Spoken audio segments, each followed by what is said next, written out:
Assistant इंजीनियरों की नियुक्ति का रास्ता साफ, गरीब सवर्णों को मिलेगा 10% आरक्षण। झारखंड में 634 असिस्टेंट इंजीनियरों की नियुक्ति का रास्ता साफ हो गया है। इस नियुक्ति में अब गरीब सवर्णों को 10% आरक्षण मिलेगा। हाईकोर्ट के जस्टिस रोगन मुखोपाध्याय और जस्टिस राजेश शंकर की खंडपीठ ने इस मामले के सिंगल बेंच के आदेश को खारिज कर दिया। जेपीएससी को जल्दी नियुक्ति की प्रक्रिया शुरू करने का निर्देश दिया गया। हाईकोर्ट ने सभी पक्षों को सुनने के बाद फैसला सुरक्षित रख लिया था। सिंगल बेंच ने अपने आदेश में कहा था कि वर्ष 2019 में सवर्णों को आरक्षण दिए जाने का कानून लागू किया गया था, इसलिए इससे पहले की नियुक्ति में इस आरक्षण का लाभ नहीं दिया जा सका।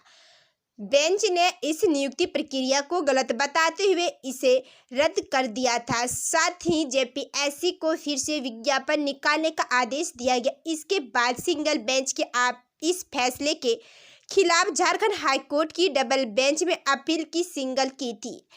इस पर सुनवाई करते हुए डबल बेंच के सिंगल बेंच के फैसले को खारिज कर जेपीएससी को नियुक्ति प्रक्रिया शुरू करने का आदेश दिया।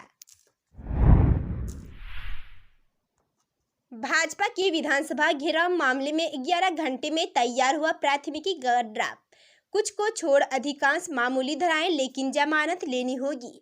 भाजपा द्वारा बुधवार को आयोजित विधानसभा घेराव कार्यक्रम के दौरान हुए उपद्रव मामले में धुरू थाना में प्राथमिकी दर्ज कर ली गई है। रांची सांसद संजय सेठ, मेयर आशा लकड़ा, प्रतुर सहदेव सहित 28 के विरुद्ध प्राथमिकी दर्ज की गई। इनके विरुद्ध भादवी के धारा 147, 148, 341, 327, 353, 332, 427 व आपदा प्रबंधन की धारा 188, 269, 270 के तहत मामला दर्ज किया गया है। लगाई गई धाराओं में कुछ को छोड़ अधिकांश मामूली है, लेकिन जमानत लेनी होगी। जानकारी के अनुसार गुरुवार को प्राथमिकी दर्ज करने के लिए ड्राफ्ट तैयार करने में 11 घंटे लग गए। 4 बार संशोधन हुआ। वरीय अधिकारियों को ड्राफ्ट दिखाने के बाद फाइनल किया गया। अब शहर अंचलाधिकारी अमित भगत ने प्राथमिकी दर्ज कराई है। कोयला भवन पहुंची मंत्रालय की टीम ने कहा, पुनर्वास को लेकर बीसीसीएल व जेआरडीए 3 दिनों में सौंपे रिपोर्ट। कोयला सचिव डॉक्टर अनिल कुमार जैन की अध्यक्षता में नई दिल्ली में 14 सितंबर को झरिया पुनर्वास योजना की समीक्षा बैठक होगी, जिसमें अग्नि एवं भू धंसना प्रभावित क्षेत्रों में रहने वाले परिवारों को पुनर्वास व कौशल विकास पर विस्तार से चर्चा की होगी।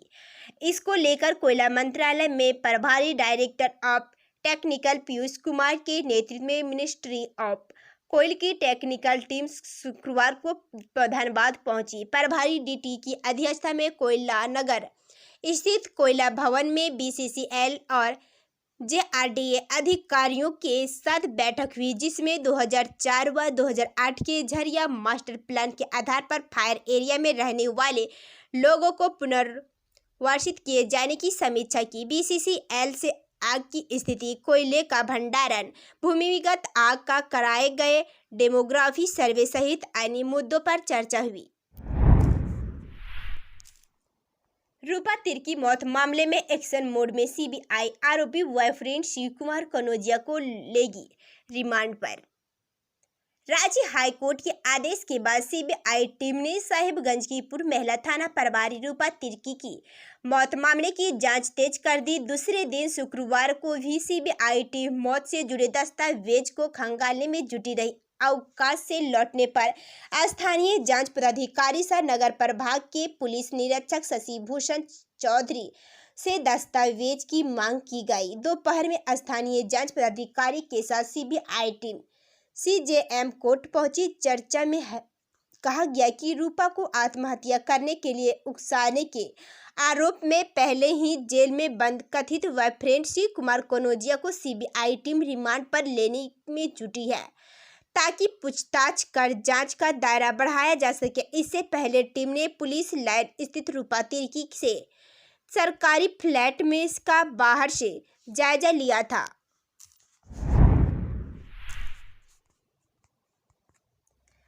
परिजनों ने शराब पीने से किया मना तो की खुदकुशी। सिमडेगा में युवक के कमरे में फांसी लगा दी जान, शराब पीने की थी लत। सदर थाना क्षेत्र में शराब पीने से मना करने पर युवक ने फांसी लगाकर आत्महत्या कर ली। घटना शनिवार को सदर थाना क्षेत्र के मैनावेड़ा गांव की है। युवक को शराब पीने की लत थी और परिजनों ने उसे बार बार इसे छोड़ने के लिए बोलते थे। इससे युवक नाराज था। मृतक की पहचान अमृत वर्मा 18 साल के रूप में की गई है।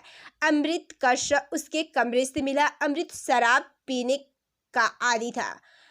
घर वाले बार बार उसे शराब पीने से मना करते थे। शुक्रवार को भी परिजनों ने उसे शराब पीने से मना किया था। रात में अमृत कमरे में सोने गया और शनिवार सुबह उसका शव बरामद हुआ। घर वालों ने पुलिस को सूचना दी। घटना की सूचना मिलते ही पुलिस घटना स्थल पर पहुंचकर शव को पोस्टमार्टम के लिए भिजवा दिया। एसडीपीओ डेविड ए डोरायर ने बताया कि पुलिस मामले की छानबीन कर रही है।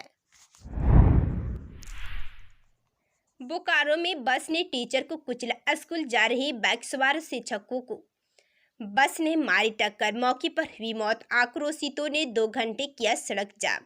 बस की चपेट में आने से बाइक सवार एक शिक्षक की शनिवार को मौत हो गई। हादसा चास बाईपास रोड पर हुआ।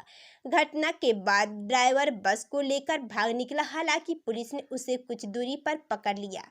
शिक्षक चास स्थित जीजीपीएस स्कूल जा रहे थे और इसी बीच यह हादसा हुआ। वहीं घटना से आक्रोशित लोगों ने मुआवजा और नौकरी की मांग पर 2 घंटे तक सड़क जाम रखा। मृतक की पहचान सेक्टर 1 निवासी दीपक कुमार के रूप में की गई। वो अपने घर से चास जा रहे थे। दीपक अभी कुछ दिनों पूर्व ही अपने माता पिता का श्राद्ध कर गांव से वापस लौटे थे। वहीं सड़क जाम की सूचना के बाद मौके पर पहुंचे चास एसडीपीओ पुरुषोत्तम सिंह, चास इंस्पेक्टर राम प्रवेश ने लोगों को काफी समझाया। नियमानुसार सरकारी लाभ व अन्य मुआवजा आदि पर परिजनों से सहमति बनने के बाद शव को पोस्टमार्टम के लिए भिजवाया।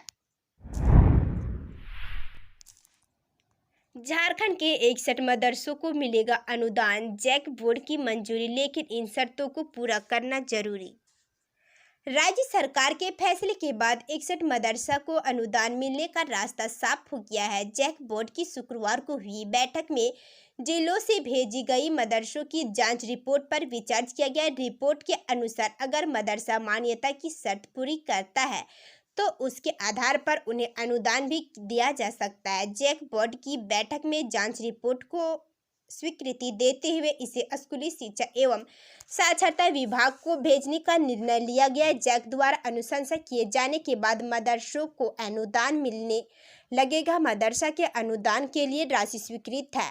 अनुदान इस माह अंत तक मिलने जाने की संभावना है। बैठक की अध्यक्षता जैक अध्यक्ष डॉक्टर अरविंद प्रसाद सिंह ने की। बैठक में विधायक नारायण दास, सुदेवी कुमार सोनी, दीपिका पांडे सिंह समेत अन्य सदस्य शामिल थे।